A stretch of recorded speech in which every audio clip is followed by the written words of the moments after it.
Hello दोस्तों, welcome to SK education. दोस्तों मैं आज लेकर आया हूँ बहुत ही महत्वपूर्ण टॉपिक जो कि एनटीपीसी और ग्रुप डी के लिए बहुत ही महत्वपूर्ण है। आज जितने भी क्वेश्चन रहेंगे सब ग्रुप डी में आए हुए सामान्य विज्ञान के क्वेश्चन है, ठीक है। तो चलिए आप लोग वीडियो को पूरा देखिएगा। और पहला क्वेश्चन है, जब तक किसी पिंड पर असंतुलित बल लागू किया जाता है तब तक इसकी डैश में निरंतर परिवर्तन होता रहता है, ठीक है। तो इस डैश में क्या भरा जाएगा दोस्तों? तो होगा चाल, ठीक है। जो चाल है, जब तक किसी पिंड पर असंतुलित बल लागू किया जाता है तब तक इसकी चाल में निरंतर परिवर्तन होता रहता है, ठीक है। आपको बता दूं दोस्तों कि प्रकृति में मूलतः बल चार प्रकार के होते हैं, ठीक है। कितने? चार प्रकार के होते हैं। और चार प्रकार के कौन कौन होते हैं? तो गुरुत्वाकर्षण बल, विद्युत चुंबकीय बल, दुर्बल एवं क्षीण बल और प्रबल बल, ठीक है दोस्तों। तो चार प्रकार के बल होते हैं, ठीक है। चलिए अगला क्वेश्चन है, अगला प्रश्न पढ़ते हैं। जब कोई वस्तु वृत्तीय, ठीक है दोस्तों, जब कोई वस्तु वृत्तीय पथ पर गति करती है तो घूर्णन करती हुई वस्तु पर केंद्र की ओर लगने वाला बल क्या कहलाता है? बहुत ही महत्वपूर्ण क्वेश्चन है, सब ग्रुप डी में आए हुए क्वेश्चन है, ठीक है। तो इसका आंसर होगा दोस्तों, वो होगा अभिकेंद्रीय बल, ठीक है। क्या होगा? अभिकेंद्रीय बल। जब कोई वस्तु पर वृत्तीय पथ पर गति करती हुई करती है तो घूर्णन करती हुई वस्तु पर केंद्र की ओर लगने वाला बल क्या कहलाता है? अभिकेंद्र बल कहलाता है, ठीक है। आपको बता दूं दोस्तों की बहुत ही महत्वपूर्ण, जो कपड़ा धोने की मशीन होती है, ठीक है, जो कपड़ा धोने की मशीन होती है और दूध से मक्खन निकालने वाली जो मशीन होती है दोस्तों, यह अपकेंद्रीय बल के सिद्धांत पर कार्य करती है, ठीक है, जो कि बहुत ही महत्वपूर्ण है, ठीक है दोस्तों। चलिए अगला क्वेश्चन देखते हैं हम लोग। अगले क्वेश्चन की ओर बढ़ते हैं।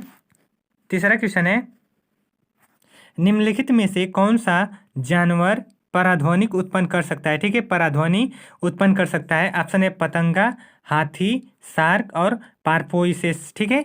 तो इसका आंसर होगा दोस्तों, होगा पारपोइसेस। जो पारपोइसेस है यह पराध्वनि उत्पन्न कर सकता है। और मैं आपको बता दूं कि जो 20,000 पराध्वनि जो तरंगे होती हैं, यह 20,000, ठीक है, 20,000 हर्ट्ज से ऊपर ध्वनि को कहते हैं, ठीक है। पराध्वनि तरंगे किसे कहते हैं? तो 20,000 हर्ट्ज से ऊपर की ध्वनि को पराध्वनि तरंगे कहते हैं, ठीक है। और जो हम लोग का मनुष्य का कान जो सुनता है दोस्तों, वो होता है श्रव्य तरंगे, ठीक है। जो श्रव्य तरंगे होती है वो होता है 20 हर्ट्ज से 20,000 हर्ट्ज तक के बीच के, जो कि हम लोग का कान सुन सकता है, ठीक है। चलिए अगला क्वेश्चन देखते हैं हम लोग। निम्नलिखित में से कौन सा विकल्प उस लवण का उदाहरण है जिसके जलीय विलयन का पीएच मान 7 से कम होता है? ठीक है, 7 से कम होता है, ठीक है। तो इसका आंसर होगा दोस्तों, वो होगा अमोनिया क्लोराइड, ठीक है। अमोनिया क्लोराइड का पीएच मान 7 से कम होता है, ठीक है। आपको बता दूं कि जो पीएच मान है दोस्तों, पीएच मान यह 0 से लेकर 14 के बीच होता है। कितने से? 0 से लेकर 14 के बीच होता है। और जो पीएच मान है, पीएच मान की खोज किसने की? तो सोरेंस ने, ठीक है। तो दोस्तों सोरेंस ने पीएच मान की खोज की, ठीक है। चलिए अगला क्वेश्चन देखते हैं हम लोग। अगला प्रश्न है, निम्नलिखित में से कौन से तत्व का रासायनिक प्रतीक लैटिन से लिया गया है? लैटिन से लिया गया है। तो ऑप्शन है आयरन, कार्बन, क्लोरीन और एल्युमिनियम, ठीक है। तो किस तत्व का रासायनिक प्रतीक लैटिन से लिया गया है? तो वो देखते हैं ऑप्शन। तो दोस्तों इसका आंसर होगा जो कि आयरन होगा, ठीक है। जो आयरन है इसका तत्व रासायनिक प्रतीक लैटिन से लिया गया है, ठीक है। आपको बता दूं कि दोस्तों की जो लोहा है, इस आयरन जो है, यह इसका प्रतीक होता है या फी क्या होता है? या फी होता है, ठीक है। और इसका अयस्क क्या होता है, जो कि बहुत महत्वपूर्ण है? इसके अयस्क होते हैं हेमेटाइट, मैग्नेटाइट और लिम्नोनाइट, ठीक है। तो इसके अयस्क हैं। अगला प्रश्न है, निम्नलिखित में से किस अभिक्रिया में ऑक्सीजन हवा में मुक्त होती है? हवा में मुक्त होती है, ठीक है। तो इसका आंसर क्या होगा? ऑप्शन है श्वसन और प्रकाश संश्लेषण, वाष्पोत्सर्जन और इनमें से कोई नहीं, ठीक है। तो इसका आंसर होगा प्रकाश संश्लेषण अभिक्रिया में ऑक्सीजन हवा में मुक्त होती है, ठीक है। तो इसका आंसर होगा ए वाला, ठीक। ऑक्साइड और हाइड्रोजन का निर्माण करने के लिए निम्नलिखित में से कौन सी धातु वाष्प के साथ अभिक्रिया करती है? ठीक है। तो इसका आंसर क्या होगा? वो होगा डी, जो कि कापर, ठीक है। जो कापर है यह धातु ऑक्साइड और हाइड्रोजन का निर्माण करने के लिए धातु वाष्प के साथ अभिक्रिया करती है, ठीक है। चलिए अगला क्वेश्चन देखते हैं। अगला प्रश्न है, मधुमक्खी के डंक का इलाज करने के लिए किसका घोल का उपयोग किया जाता है? तो ऑप्शन है नींबू के रस और दूध, सिरका और बेकिंग सोडा। तो इसका आंसर होगा मधुमक्खी के डंक में दोस्तों बेकिंग सोडा का उपयोग किया जाता है। किसका? बेकिंग सोडा का, ठीक है। डी वाला इसका आंसर होगा, ठीक है। और बेकिंग जो सोडा है या खाने का सोडा, ठीक है दोस्तों, इसे खाने का सोडा भी कहते हैं। और खाने का सोडा जो होता है इसका रासायनिक नाम क्या होता है? तो सोडियम बाइकार्बोनेट होता है, ठीक है, सोडियम बाइकार्बोनेट, ठीक है। चलिए अगला क्वेश्चन पढ़ते हैं हम लोग। अगला क्वेश्चन है डैश एक प्रस्वेदी यौगिक है, ठीक है, डैश एक प्रस्वेदी यौगिक है, तो इसका आंसर क्या होगा? तो होगा दोस्तों काली चूना। जो काली चूना है यह एक प्रस्वेदी यौगिक है। क्या है? प्रस्वेदी यौगिक है, ठीक है। और जो आपको बता दूं कि जो प्रस्वेदी जो होते हैं प्रस्वेदी पदार्थ, वह एक जो हवा से आर्द्रता और CO2 गैस, ठीक है, CO2 गैस को आसानी से सोख लेता है, ठीक है।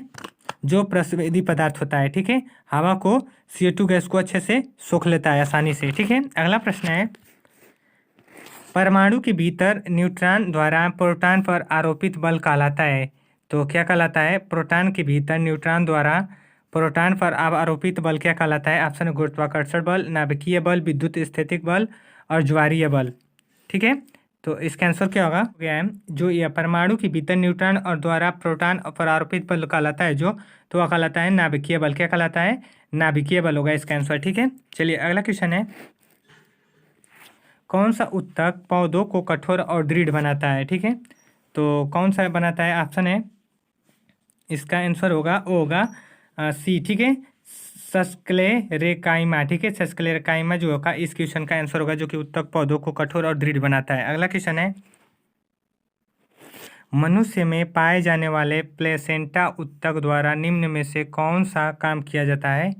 तो होगा भ्रूण से अपशिष्ट को बाहर निकालना और भ्रूण को पोषण प्रदान करना। इस क्वेश्चन का आंसर होगा जो कि डी है, ठीक है। अगला प्रश्न है रक्त में शर्करा के स्तर में वृद्धि का पता किसकी कोशिकाओं के द्वारा चलता है? तो ऑप्शन है गुर्दा, पित्ताशय और यकृत और अग्नाशय, ठीक है। तो रक्त में शर्करा के स्तर में वृद्धि का पता किस कोशिकाओं के द्वारा चलता है? तो वह चलता है दोस्तों अग्नाशय के द्वारा इसका पता चलता है, ठीक है।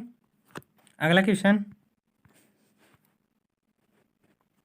जर्मेनियम, ये जर्मेनियम होगा, जर्मेनियम, आर्सेनिक, सेलेनियम और बोरान के परमाणु में कितनी कक्षाएं होती हैं, ठीक है। तो कितनी कक्षाएं होती हैं? तो 4 कक्षाएं होती है, ठीक है। बहुत ही महत्वपूर्ण क्वेश्चन है। जर्मेनियम, आर्सेनिक और सेलेनियम और बोरान के परमाणु में कक्षाएं कितनी होती हैं? तो 4 होती हैं। लास्ट क्वेश्चन है चंद्रमा पर किसी वस्तु का भार पृथ्वी पर उस वस्तु के भार का कितना प्रतिशत होता है? तो 1/6% होता है। कितना? 1/6% होता है, ठीक है। तो दोस्तों एक ग्रुप डी में आए हुए सामान्य विज्ञान के क्वेश्चन थे।